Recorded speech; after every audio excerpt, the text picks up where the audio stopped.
a respeito dos dons ministeriais. Sejam bem-vindos a mais um vídeo. Que vocês abram o entendimento para aquilo que Deus quer tratar com vocês. Como vocês podem perceber, trouxe mais um vídeo diferente. Trouxe um convidado muito especial, pastor do nosso ministério lá em Natal, da IMJC. Tem sido uma bênção na vida do povo de Deus, lá naquele local. Meu querido amigo e também compadre, Ed Elvis.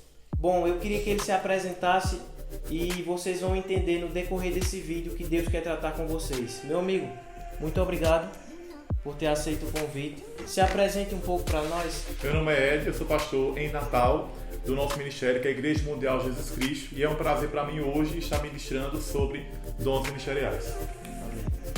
Bem, meus irmãos, prestem atenção nesse tema, porque é um tema de muita importância e relevância no reino de Deus.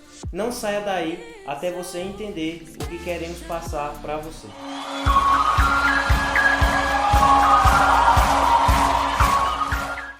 Bem, meu irmão, vamos à primeira pergunta. Como descobrir o seu chamado? Como ter uma sensibilidade àquilo que Deus quer de você?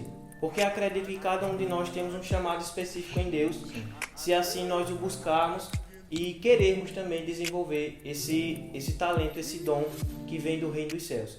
Para você, já que você atua no dom como pastor, como você foi sensível à voz de Deus? Como descobrir o seu chamado? A primeira coisa que a pessoa precisa é estar firmada em uma igreja, congregando e estar em movimento, porque para que a pessoa possa descobrir o seu dom, ela precisa fazer algo para o Senhor.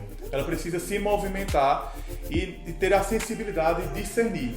Naturalmente, nós vamos nascer com alguns dons, na verdade, habilidades naturais, mas existem algumas capacidades que vêm do próprio Deus. Mas para isso a gente precisa estar congregando, estar em movimento e fazendo algo para o Senhor, para que Deus ele possa nos direcionar e guiar para fazer algo. Mas é importante que a gente esteja fazendo algo no corpo de Cristo. Amém. Mediante esse contexto geral de como descobrir o seu chamado, você foi muito específico em relação a isso. Agora, um diferencial, como viver o seu chamado, como se agarrar àquilo, porque eu acredito que o inimigo de nossas almas ele bate muito forte em relação ao nosso dom quando nós estamos firmes. Em relação a isso, como viver com intensidade, sem olhar para as adversidades em relação ao chamado?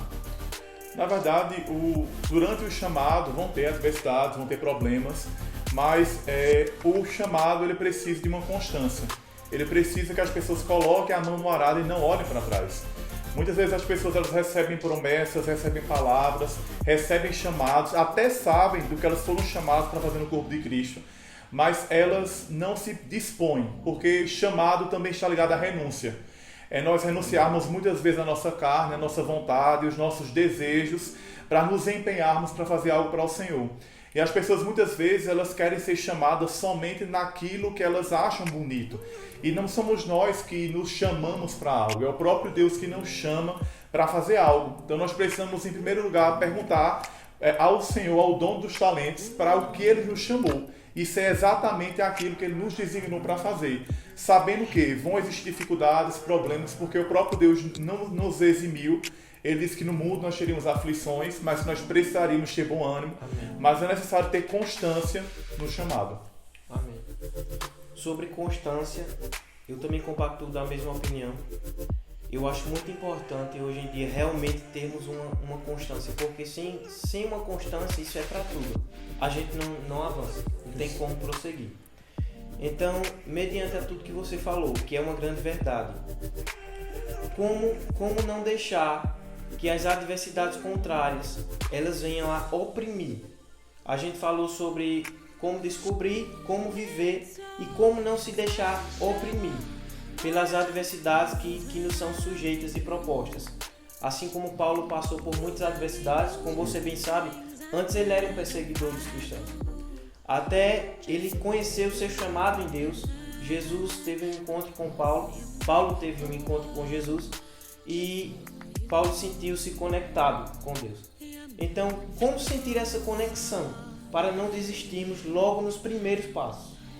Na verdade, você falando, saltou meu coração aquela passagem da parábola das sementes, na verdade. Nós vemos que muitas pessoas elas recebem a palavra com alegria, mas muitas daquelas, quando tem as adversidades, os problemas, as fascinações, elas terminam se oprimindo e terminam se esquecendo. Na verdade, um bom remédio para que as pessoas possam continuar firmes é trazer à memória aquilo que nos traz esperança. Trazer à memória a palavra, trazer à memória o que Deus nos falou para fazer e saber que é aquele que nos chamou, é aquele que nos capacita. Então, o próprio Deus ele vai dar capacidade e habilidade, mas o que a gente precisa é não se esquecer.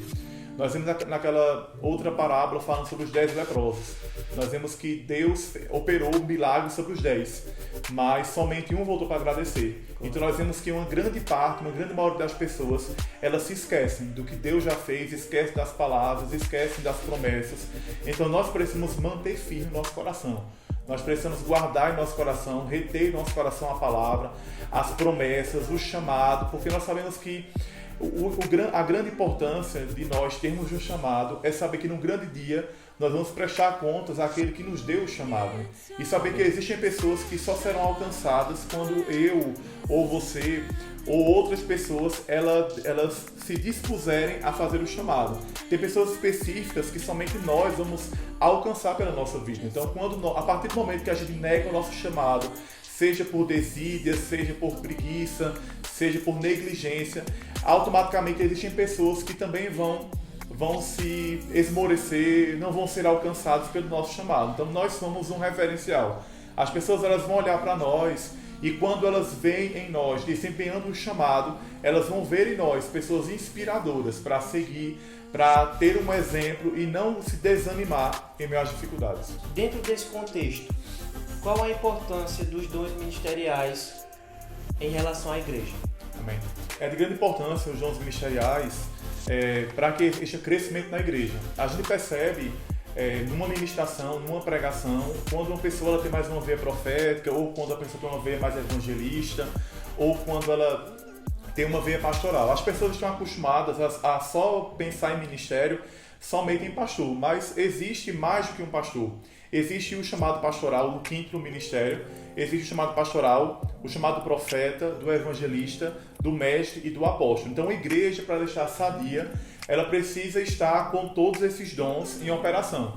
Uma igreja que só anda somente com uma unção pastoral, somente um pastor ministrando, ela vai sentir uma necessidade que exista uma pessoa com uma veia. É possível que até o próprio pastor ele flua tanto como pastor e como mestre. Mas é importante que a igreja ela tenha um ensino que é importante, como a igreja precisa do profético, na verdade, para que as pessoas sejam exortadas, corrigidas. O profeta, na verdade, ele tem uma ligação, até pela maneira que ele flui nos seus dons, e a igreja precisa desse avivamento como evangelista, trazendo a necessidade da igreja de buscar as almas, não ficar somente isolada das quatro paredes, e o chamado apostólico, na verdade, para estabelecer fundamentos, para criar coisas, para corrigir, exortar, fundamentar coisas. Então, uma igreja sadia, ela precisa ter os 5 dons em operação para que ela possa ter crescimento e avanço. Eu comparo os 5 dons ministeriais como um carro. Hoje tem carros de 6 marchas, mas um carro de 5 marchas. Então, quando um dom ministerial está faltando na igreja, é como se estivesse faltando algo. Então, para que o carro ele possa atingir toda a velocidade necessária para ele ser de 5 marchas, ele precisa dos 5 dons ministeriais. Então, é de grande importância que tenha isso na igreja nos dias de hoje. Amém. Foi de grande clareza esse momento. Quero agradecer a participação do pastor Ed Elvis. Foi muito bom estarmos aqui debatendo sobre os dons ministeriais, que realmente é de grande importância para a igreja nos dias de hoje.